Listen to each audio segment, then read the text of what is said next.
আমাদের আমাদের 9 দফা দাবি বিনা কারণে জেলখানায় আটকে রাখছে তাদের মুক্তি কমিটি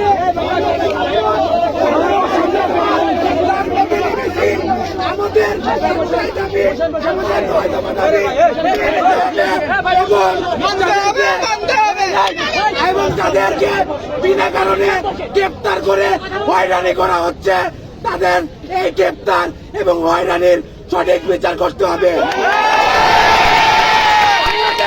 একটা কথা মনে রাখতে হবে, দেশটাকে বাপ একার সাথে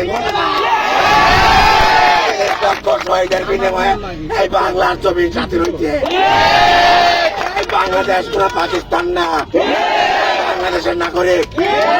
কথায় কথায় বলেন বাংলা চাল, বাংলা চাল, আপনাদের বাবার এটাকে ফিলিস্তিন বিনা কারণে সাধারণ শিক্ষার্থীদের উপর গুলি করা হচ্ছে, আক্রমণ করা হচ্ছে, বিনা কারণে সন্ত্রাসীরা হামলা চালাচ্ছে। পুলিশরা যাদেরকে ধরার কথা তাদেরকে ধরতেছে না, বাসায় গিয়ে সাধারণ শিক্ষার্থীকে শিবিরের ছাত্র দলের ট্যাগ দিয়ে ধরে নিয়ে যাচ্ছে। আমরা সবাই সাধারণ শিক্ষার্থী, আমরা সবাই সাধারণ শিক্ষার্থী। আমরা তো শিবির না, আমরা দেশদ্রোহী না, আমরা সাধারণ মানুষ। এবং এই বাংলার জমি এটা ফিলিস্তিন না। আপনারা কি ইসরায়েল?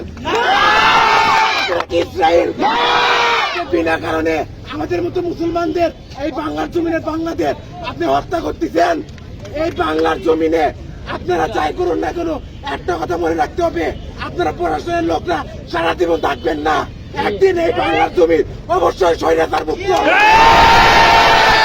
একদিন স্বৈরাচার মুক্ত হবে এই বাংলার জমি। যারা আপনাদের লিড দিচ্ছে উপর থেকে সাধারণ শিক্ষার্থীদের হত্যা করার, গুলি করার, তারা পালিয়ে যাবে।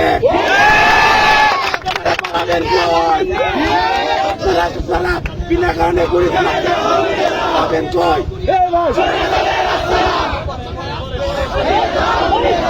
আপনাদের